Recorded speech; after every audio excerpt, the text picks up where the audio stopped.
Hey there, welcome to epicspeak, where I help you engage in better English conversations.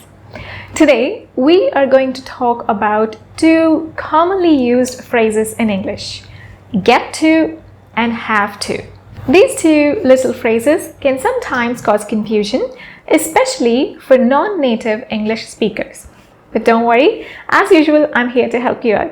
By the end of this video, you will have a clear understanding of when and how to use get to and have to, and also we will go over lots of examples. So let's get started. So have to and get to are both used to talk about tasks or activities that a person needs to do, but they have slightly different meanings and implications. Have to is a phrase that is used to express obligation or necessity.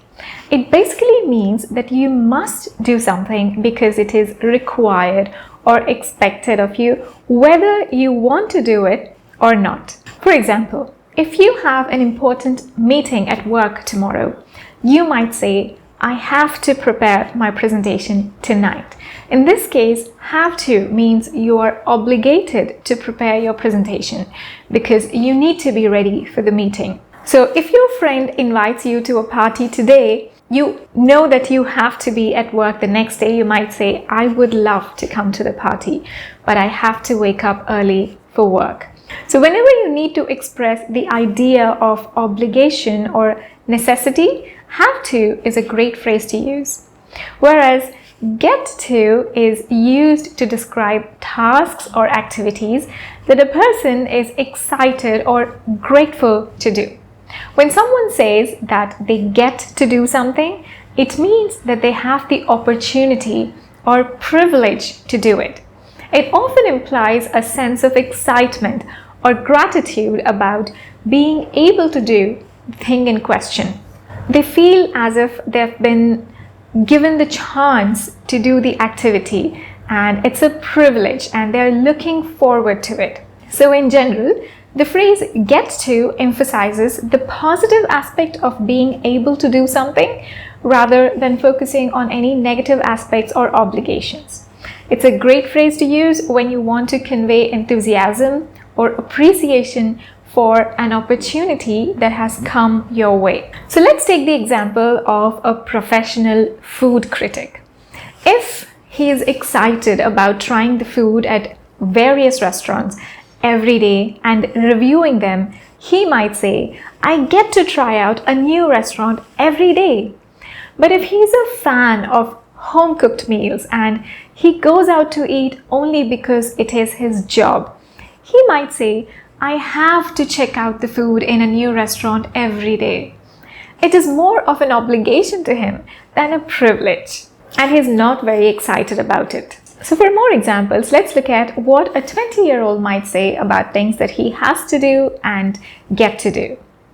As a 20-year-old, I have a lot of freedom and opportunities, but I also have a lot of responsibilities that I have to handle. I get to choose my own classes and career path, which is exciting, but I also have to make sure I'm taking the right steps to achieve my goals. I get to have my own place and live independently, but that means I have to pay my own bills and take care of my own responsibilities, like cleaning and cooking. I have to balance my work and social life, which can be challenging at times, but it is important to maintain relationships with my friends and family.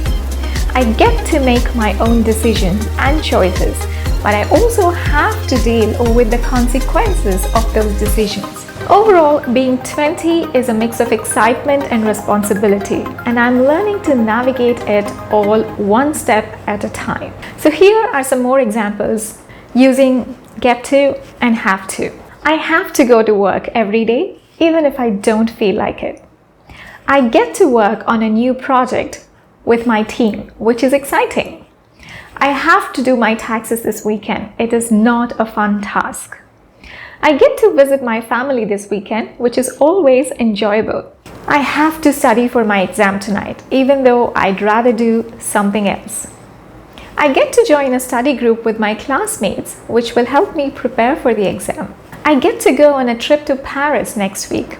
In this example, the speaker is excited because they have the opportunity to travel to Paris and they are looking forward to it. It's not every day that they do it. Someone living in a hostel who doesn't get to spend a lot of time with their parents might say, "My parents are coming to visit me this weekend and I get to spend some quality time with them." So what are the things that you have to do and what are the things that you get to do? Let me know in the comment section below. As a final example, let's talk about the things that a 10-year-old might think of as privileges and responsibilities. I'm 10 years old and I have a lot of things I have to do every day. I have to get up early for school, get dressed and have breakfast. After school, I have to do my homework, which can be hard sometimes, but I know I have to do it to learn. Sometimes I get to play with my friends, which is really fun. On the weekends, I get to go to the park or the movies, which is cool. But I also have to clean my room and help my parents with chores. Sometimes I wish I could just play all day, but I know that I have to do my responsibilities first. Right, so I hope you have gotten clarity now on how to use get to and have to. Thanks so much for watching. I will see you soon in my next one. Bye.